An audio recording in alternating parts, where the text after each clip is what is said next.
বন্ধুগণ এবং প্রিয় দেশবাসী, জাতীয় নাগরিক পার্টি এনসিপির পক্ষ থেকে শুভেচ্ছা গ্রহণ করবেন।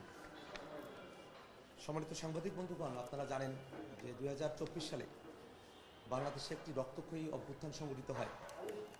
সেই অভ্যুত্থানের সময়কালে আমরা দেখেছি আবু সাইদকে দিয়ে শুরু, এরপরে হাজারের উপরে মানুষকে নির্বিচারে গুলি করে, পুড়িয়ে, পিটিয়ে, জখম করে, গুম করে নানাভাবে মানুষকে হত্যা করা হয়েছে। একটা মানবতা বিরোধী অপরাধ, এটা গণহত্যার অপরাধ বাংলাদেশে শেখ হাসিনার নেতৃত্বে আওয়ামী লীগ এবং তার সাঙ্গপাঙ্গটা সংগঠিত করেছিল।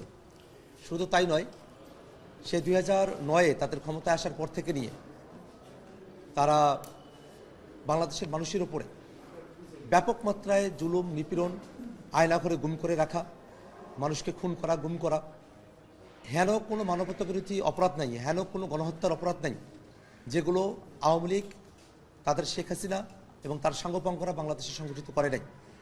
আমরা যারা 24-এর অভ্যুত্থানে অংশগ্রহণ করেছিলাম, আমরা বারংবার এই 24-এর অভ্যুত্থান সহকারে পূর্বেকার সময়গুলোতে বাংলাদেশে সংগঠিত হাসিনা এবং তার বাহিনী দ্বারা সংগঠিত মানবতা বিরোধী গণহত্যা এবং অন্যান্য যে অপরাধগুলো আছে সেগুলোর বিচার আমরা চেয়ে এসেছি।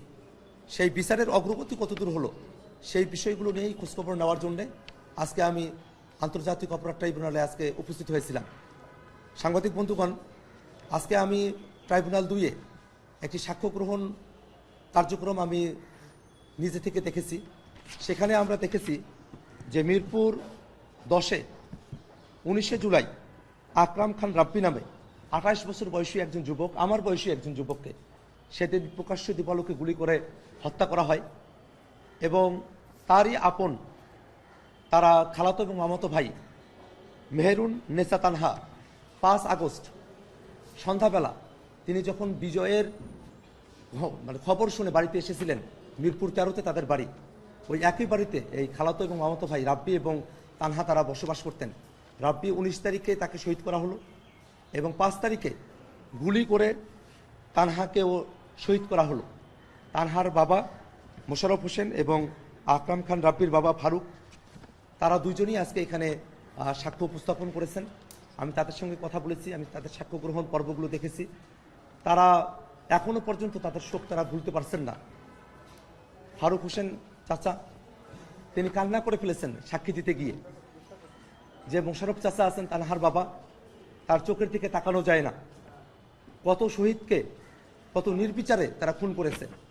আমি ভিডিওতে দেখলাম, ট্রাইব্যুনালে ভিডিও প্রদর্শিত হলো, সেই ভিডিওতে রাব্বির হাত একেবারে হাত বিচ্ছিন্ন হয়ে যাওয়ার মতো, শুধুমাত্র মাংস কিছু আটকে আছে, এইরকম অবস্থায় তার শরীরে গুলির চিহ্ন, তাকে গুলি করা হয়েছে, অসংখ্য মানুষের সামনে গুলি করা হয়েছে। এবং এই সব কিছু করতো শেখ হাসিনা এবং তাদের সারা দেশে এইগুলোকে কোঅর্ডিনেট করতো ওবায়দুল কাদের। এইসব নরপিশাচরা বাংলাদেশকে যে নরকের খাদে নিয়ে গিয়েছিল, সেই নরকের খাত থেকে যেসব শহীদেরা তাদের জীবন দিয়ে আমাদেরকে রক্ষা করেছিলেন, সেই সব শহীদেরা যেন ন্যায় বিচারটা প্রাপ্ত হন, সেই ন্যায় বিচারের ধারাবাহিকতা রক্ষার কার্যক্রমটা কতদূর পর্যন্ত অগ্রসর হয়েছে সেটা খোঁজ নেওয়ার জন্যই আজকে আমার ট্রাইব্যুনালে আসা। এবং একই সাথে আপনারা জানেন যে ঢাকা বিশ্ববিদ্যালয়ে যে সহিংসতা হয়েছিল 14, 15 এবং 16 তারিখ, 17 তারিখে যে সহিংসতাগুলো হয়েছিল, আমি গ্রেফতার হওয়ার আগে পর্যন্ত যে সহিংসতাগুলো আমি দেখেছিলাম, সেসব সহিংসতায়, ঢাকা বিশ্ববিদ্যালয়ের সহিংসতায় আইসিটির অর্থাৎ আন্তর্জাতিক অপরাধ ট্রাইব্যুনালের 32/25 যে এখানে মামলাটি চলমান রয়েছে, সে মামলায় আমার সাক্ষ্য দেওয়ার কথা। একই সাথে 2021 সালে বাংলাদেশের যে গণহত্যা সংঘটিত হয়, সেই গণহত্যায় আইসিটিতে মামলা নাম্বার 31/25, এই দুটি মামলায় আমার এখানে সাক্ষ্য প্রদান করার কথা রয়েছে। সেই মামলাগুলোতে আমি কবে নাগাদ সাক্ষ্য প্রদান করতে পারবো সেই খোঁজখবরগুলো নেওয়ার জন্যও আমি আজকে এসেছিলাম। খুব অল্প সময়ের মধ্যে সাক্ষ্য, এই মামলা দুটোতে ঢাকা বিশ্ববিদ্যালয়ের সহিংসতা এবং 2021 সালে মোদি যখন বাংলাদেশে এলেন তার বিরোধিতা করতে গিয়ে যে আন্দোলন হয়, সেই আন্দোলনে শেখ হাসিনার বাহিনী যে গণহত্যা চালায় ব্রাহ্মণবাড়িয়া এবং ঢাকা সহ অন্যান্য জায়গাগুলোতে, সেই মামলায় আমার সাক্ষ্য প্রদানের কথা রয়েছে। আমি সেই বিষয়গুলোতে সাক্ষ্য প্রদান করব সামনের দিনে, সেটা খোঁজখবর নিতে এসেছিলাম। এবং আজকে এই ট্রাইব্যুনালে এখনো পর্যন্ত আমরা যে সামারি পেয়েছি মামলা এবং বিচার কার্যক্রমের, তা হলো যে ফরমাল চার্জ দাখিল করা হয়েছে 24টি, ট্রাইব্যুনাল 1-এ 18টি এবং ট্রাইব্যুনাল 2-এ 6টি। আমি একটু বলছি, শেষ করি। চা মানে লাইফটা ভরপুর, চা মানে ইস্পাহানি মির্জাপুর। বিচার চলমান আছে 21টিতে, 3টি মামলায় এখন পর্যন্ত রায় দেওয়া হয়েছে। এই যে 3টি মামলায় রায় দেওয়া হয়েছে, সেই রায়গুলো এখনো পর্যন্ত কার্যকর করা হয় নাই। যে সরকার নির্বাচিত হয়েছেন, বিএনপি সরকারের কাছে আমরা উদাত্ত কণ্ঠে আহ্বান জানাবো, শেখ হাসিনা সহ যারা ফাঁসির আসামি আছে, যারা দণ্ডপ্রাপ্ত আসামি আছে, তারা বিদেশের যেখানেই থাকুক না কেন, তাদেরকে দেশে ফিরিয়ে নিয়ে এসে তাদেরকে শাস্তি কার্যকর করতে হবে। তাদের বিচারের কার্যক্রম শেষ হয়েছে। এখন শেখ হাসিনা সহ অন্যান্য যারা পলাতক আসামি রয়েছে, দণ্ডপ্রাপ্ত আসামি, ফাঁসির দণ্ডপ্রাপ্ত আসামি, তাদেরকে দেশে ফিরিয়ে নিয়ে এসে তাদেরকে বিচারের মুখোমুখি করতে হবে। এবং এই দায়িত্ব এই নির্বাচিত সরকারের উপরে সবথেকে প্রধানতম দায়িত্ব বলে আমরা মনে করি। এবং আমরা দেখেছি যে এই যতগুলো মামলা এখানে চলমান রয়েছে, সবগুলো মামলাতে প্রায় 457 জন আসামি রয়েছেন। তাদের মধ্যে 161 জন তারা গ্রেপ্তার রয়েছেন, একজন খালাস পেয়েছেন, একজন মৃত্যুবরণ করেছেন, একজন আসামি জামিনে আছেন। এর বাইরে 293 জন আসামি তারা এখনো পর্যন্ত পলাতক আসামি। একটা বিচার কার্যক্রম চলছে। 457 জন আসামির মধ্যে 293 জন আসামি এখনো পর্যন্ত পলাতক রয়েছে। আমরা সরকারের কাছে আহ্বান জানাই, অতি দ্রুত এই 293 জন আসামি সহ অন্য আরও যে মামলাগুলো সামনের দিনে হবে এবং যে ঘটনাগুলোতে এখনো মামলা হয় নাই, সে মামলাগুলোতে যারা আসামি হবেন তাদের প্রত্যেককে আন্তর্জাতিক আইন কানুনগুলোকে মাথায় রেখেই আন্তর্জাতিক পর্যায়ে আলাপ আলোচনা করে সেসব আসামিদেরকে দেশে ফিরিয়ে নিয়ে এসে বিচারের মুখোমুখি করা হবে। এটাই সরকারের কাছে আমাদের দাবি। এবং আমরা বারংবার আমাদের যারা ছাত্ররা ছিলাম আন্দোলনের সম্মুখভাগে, যারা আমরা জনতার দায়িত্ব সাথে নিয়ে আমরা আন্দোলন সংগঠিত করেছি, আমাদের উপর প্রধানতম কর্তব্য বাংলাদেশের সংস্কারকে বাস্তবায়ন করা এবং বিচারকে কার্যকর করা, এবং সেটা বিচার যে দৃশ্যমান হয়ে উঠল, শাস্তি যে কার্যকর হলো, সেটা দেখাটা আমাদের জন্য এবং আমাদের যারা শহীদ ভাইরা জীবন দিয়েছেন তাদের আত্মার শান্তির জন্য সবথেকে প্রধানতম কর্তব্য। এই কারণে আমরা বিএনপি সরকারের কাছে, সরকার দলের কাছে আমরা বিনীত কণ্ঠে আহ্বান জানাবো, কোনোভাবেই যেন আন্তর্জাতিক অপরাধ ট্রাইব্যুনালের বিচার মন্থর গতিতে না আসে, কোনোভাবেই যেন আন্তর্জাতিক অপরাধ ট্রাইব্যুনালের বিচার ধীরগতি না হয়, কোনোভাবেই যেন আন্তর্জাতিক অপরাধের ট্রাইব্যুনালের বিচার বাধাগ্রস্ত না হয়। বরং এই আন্তর্জাতিক অপরাধ ট্রাইব্যুনালের বিচারকে গতিশীল করার জন্য যে ধরনের লজিস্টিক সাপোর্টগুলো প্রয়োজন, নির্বাচিত সরকার হিসাবে সকল ধরনের লজিস্টিক সাপোর্ট তারেক রহমানকে দায়িত্ব নিয়েই সকল ধরনের লজিস্টিক সাপোর্ট আন্তর্জাতিক অপরাধ ট্রাইব্যুনালকে দিতে হবে। এবং কোনোভাবেই যেন এই বিচার বাধাগ্রস্ত না হয় এবং বিচারের যতগুলো রায় হয়েছে সে রায়গুলো যেন কার্যকর করা হয়, সে ব্যাপারে সরকারকে সর্বাত্মক পদক্ষেপ গ্রহণ করতে হবে।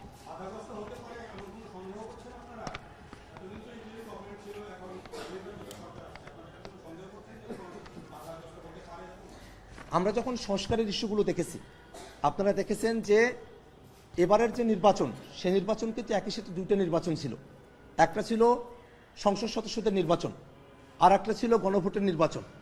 এবং এবারের যে নির্বাচনের আপনারা যদি ধারাবাহিকতা খেয়াল করে দেখেন, অন্তর্বর্তীকালীন সরকার গঠন হওয়া, যে অন্তর্বর্তীকালীন সরকার সংবিধানে ছিল না, কিন্তু জাতির প্রয়োজনে গ্রান্ড নর্মের জায়গা থেকেই, সংবিধানের ভিতর থেকেই এবং সংবিধানের বাইরে থেকেও আসলে এক্সট্রা কনস্টিটিউশনাল ইস্যু এবং কোয়াজি কনস্টিটিউশনাল সংবিধানের ভিতরে আছে না এরকম একটা পরিস্থিতিতে দেশ তো চলতে হবে, সেরকম জায়গা থেকে অন্তর্বর্তীকালীন সরকার গঠিত হলো। সেটা নিয়ে, সেই শপথ গ্রহণ নিয়ে বিএনপির কোনো আপত্তি ছিল না। যে গণভোটের জন্য যে আদেশ কার্যকর করার কথা বলা হলো, যে আদেশ জারি করা হলো, সে আদেশের মধ্যেই সংবিধান সংস্কার পরিষদের কথা এবং জাতীয় সংসদের সদস্য যারা আছেন তাদের কথা কিন্তু একই গণভোটের আদেশের মধ্যে বলা আছে। জুলাই সনদ বাস্তবায়নের যে আদেশ, সে আদেশের মধ্য দিয়েই কিন্তু এবারে নির্বাচন অনুষ্ঠিত হলো। সেই জুলাই সনদ বাস্তবায়ন আদেশের একটা অংশ, অর্থাৎ জাতীয় সংসদের সদস্য হিসেবে তারা শপথ নিলেন, কিন্তু সংবিধান সংস্কার পরিষদের সদস্য হিসেবে তারা শপথ নিলেন না। এই বিষয়টা কিন্তু আমাদের সামনে স্পষ্টত তুলে ধরে যে বিএনপির কাছে যে বিষয়টা তাদের ক্ষমতা গ্রহণের জন্য তাদের কাছে পছন্দসই, তারা শুধুমাত্র ততটুকু মানবেন, আর যেটা তাদের ক্ষমতাকে জবাবদিহিতার আওতায় নিয়ে আসতে পারে সেই অংশগুলোকে তারা বাদ দিয়ে দিবেন। এই ধরনের একটা মনোভাব তারা প্রথম দিনই তারা প্রকাশ করেছেন। এই জন্য সংস্কারের বিষয় নিয়ে বিএনপির সরকারের তরফ থেকে একটা শঙ্কার জায়গা তৈরি হয়েছে। যতই শঙ্কার জায়গা আসুক না কেন, আমরা জানি বিএনপি শুরুতেও সংস্কারের বিপক্ষেই তাদের অবস্থান ছিল, সংস্কার কমিশনেও তারা সংস্কারের বিপক্ষে ছিল। যারা যখন হ্যাঁ এবং না ভোটের ক্যাম্পেইন চলে, ছাত্রদল অফিসিয়ালি তাদের অফিসিয়াল পেজে না ভোটের ক্যাম্পেইন করছে, তাদের বুদ্ধিজীবীরা না ভোটের ক্যাম্পেইন করেছে, এবং শেষে গিয়ে জনচাপে পড়ে তারেক রহমান রংপুরে গিয়ে হ্যাঁ ভোটের পক্ষে তার বক্তব্য তিনি উপস্থাপন করেছেন। এই যে জনচাপে পড়ে গিয়ে গণভোটের পক্ষে হ্যাঁ পক্ষে অবস্থান নেওয়া, আমরা এটাও জানি যে জনচাপ জনগণের মধ্যে রয়েছে, শুধুমাত্র যারা 11 দলকে ভোট দিয়েছে বা অন্য দলগুলোকে ভোট দিয়েছে তারাই যে গণভোটে হ্যাঁ পক্ষে ভোট দিয়েছে বিষয়টা এরকম নয়। এমনকি যারা বিএনপিকেও ভোট দিয়েছে তাদেরও অনেকে যে গণভোটে হ্যাঁ পক্ষে ভোট দিয়েছে, এই রেশিওগুলো আপনারা পাবেন। বিএনপির ভোটের অনুপাত পার্সেন্টেজ, 11 দলের পার্সেন্টেজ, এনসিপির পার্সেন্টেজ, জামাতের পার্সেন্টেজ এবং গণভোটের যে পার্সেন্টেজ, এই হিসেবটা করলেই বের হয়ে আসে যে কোনো দলীয় বিবেচনায় থেকে কিন্তু জনগণ হ্যাঁ ভোটের পক্ষে তারা মতামত দেন নাই, বরং তারা জাতির প্রয়োজনে, দেশের প্রয়োজনে তারা গণভোটে হ্যাঁ পক্ষে অবস্থান নিয়েছেন। এত বড় বৃহৎ জনগোষ্ঠীকে বিএনপি যদি ওভারটেক করার চেষ্টা করে, জনচাপে পড়েই তারা এটা আর পারবে না। এবং আমরা জানি তারা জল ঘোলা করবে, জল ঘোলা করে জনচাপে বাধ্য হয়েই সংবিধান সংস্কার পরিষদের শপথ নিতে তারা বাধ্য হবে। এই কারণে আমরা মনে করি যে সংস্কারের বিষয় যে দোদুল্যমানতা বিএনপি সরকারের পক্ষে রয়েছে, সেই দোদুল্যমানতার ছোঁয়া যেন আন্তর্জাতিক অপরাধ ট্রাইব্যুনালে না আসে, সেই বিষয়টাই তাদেরকে জানানোর জন্য, সেই খোঁজখবরগুলো নেওয়ার জন্যই আজকে আমি এখানে উপস্থিত হয়েছি। গত 1.5 বছরে আন্তর্জাতিক অপরাধ ট্রাইব্যুনালে যে বিচার কার্যক্রম চলছে, এর মধ্যে মূল আসামি কাউকে এখন পর্যন্ত গ্রেফতার করা যায় না। এই সমস্ত বিষয় নিয়ে কি আপনার কোনো আপত্তি আছে বা আপনার কি মনে হচ্ছে বিচার কাজ নিয়ে কোনো আপত্তি আছে? আমরা দেখেছি যে যারা প্রধানতম আসামি যেমন শেখ হাসিনা, ওবায়দুল কাদের, যারা এই সময়টাতে আসলে শুধু হুকুমের আসামি না, শেখ হাসিনা নিজে উস্কানি দিয়েছে আন্দোলনে, সে নিজে লিথাল ওয়েপন ব্যবহার করতে বলছে, ওবায়দুল কাদের গুলি করতে বলছে। এইসব অহরহ এভিডেন্স আপনাদের কাছেই আছে, সাংবাদিকদের কাছেই আছে, সকলের কাছে আছে।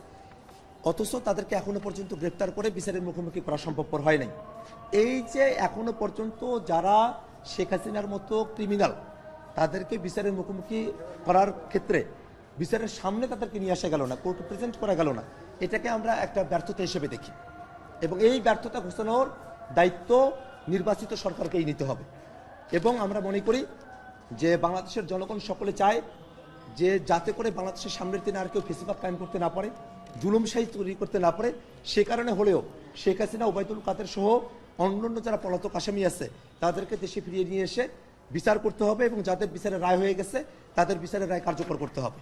একটা বিষয়, আজকের আপনার যে বক্তব্য, এটা কি আমরা এনসিপির বক্তব্য হিসাবে নিব নাকি ব্যক্তি আপনার? এক, দ্বিতীয় হচ্ছে জুলাই সনদের যেই সংস্কার পরিষদের সদস্য হিসেবে আপনারা এবং জামাতের শপথ নিলেন, এই শপথ নেওয়া না নেওয়ায় বিএনপির সঙ্গে কোনোভাবে আপনাদের কোনো যোগাযোগ হয়েছে কিনা, মানে তারা কোনো আলোচনার চেষ্টা করেছিল কিনা?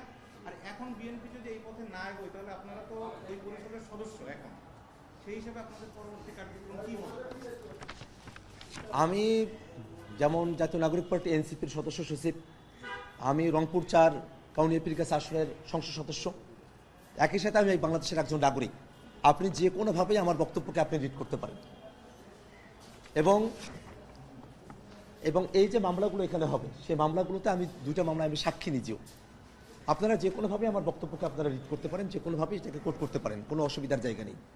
বরং আসলে বিষয়টা যেটা, যে আমরা যে বিচারটা চাই, আমরা যে শাস্তিগুলো কার্যকর করতে চাই, এই যে মূল বক্তব্য, এই বক্তব্যটা শুধু আক্তার হোসেনের একার বক্তব্য নয়, এটা গোটা বাংলাদেশের বক্তব্য। সেই হিসেবেই আপনারা এই বক্তব্যটাকে আপনারা যারা কর্তা ব্যক্তি আছেন তাদের কাছে পৌঁছানোর আপনারা দায়িত্বভার গ্রহণ করতে পারেন। আর শপথ গ্রহণ এবং অন্যান্য যে বিষয়গুলো আছে, সেই বিষয়গুলো নিয়ে নানা পর্যায়ে আমাদের বিভিন্ন ধরনের আমাদের যোগাযোগ আছে, কিন্তু সেই বিষয়গুলো যতক্ষণ পর্যন্ত কনক্রিট জায়গায় না পৌঁছাচ্ছে ততক্ষণ পর্যন্ত আমরা সাংবাদিকদের কাছে না, বরং আমরা এটা কনক্রিট জায়গায় পৌঁছানোর পরে আমরা প্রেস ব্রিফ করে আপনাদেরকে বিষয়গুলো আমরা ক্লিয়ার করে জানাবো।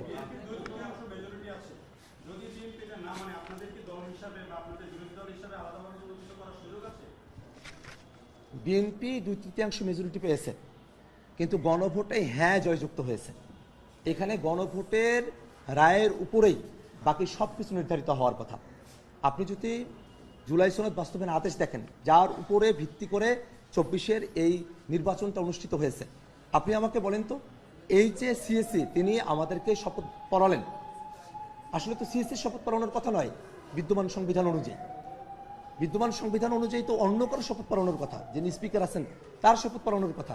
সেই জায়গাটা কি সংবিধানের বাইরে গিয়ে, অথবা এই জায়গাগুলোতে পরিবর্তন এনে, অথবা এই জায়গাগুলোতে ফাঁকফোকর খুঁজে নিয়ে নতুন করে সংশোধন করে আলাপ আলোচনা করে জাতির বৃহত্তর প্রয়োজনে বিএনপিকে সিএসির কাছে গিয়ে তারা কি শপথ গ্রহণ করে নাই? তারা কি প্রচলিত যে নিয়ম সংবিধানে যেটা আছে তারা কি সেভাবেই শপথ গ্রহণ করেছে? করে নাই তো। নির্বাচন কি প্রচলিত সংবিধানে যেভাবে আছে সেভাবে হয়েছে? না তো।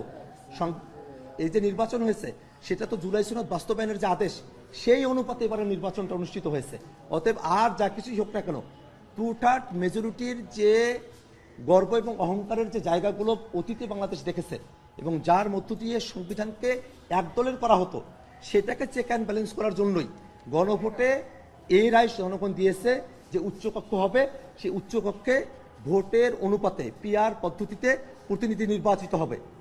যদি এটার কোনো ব্যত্যয় তারা করার চেষ্টা করে সেক্ষেত্রে তারা জনগণের রায়কে তারা প্রত্যাখ্যান করবে। আপনারা তো টোটাল 75 জন, তো এর মধ্যে জুলাই সনদ বাস্তবায়ন আদেশ অনুযায়ী 60 জনের ফর্ম হওয়ার কথা। তো সেই আপনারাও তো ফর্ম পূরণ করতে পারেন, এরকম কোনো পরিকল্পনা আছে? বাকি যা পরিকল্পনা সেটা আমরা আপনাদেরকে পরবর্তীতে জানাবো।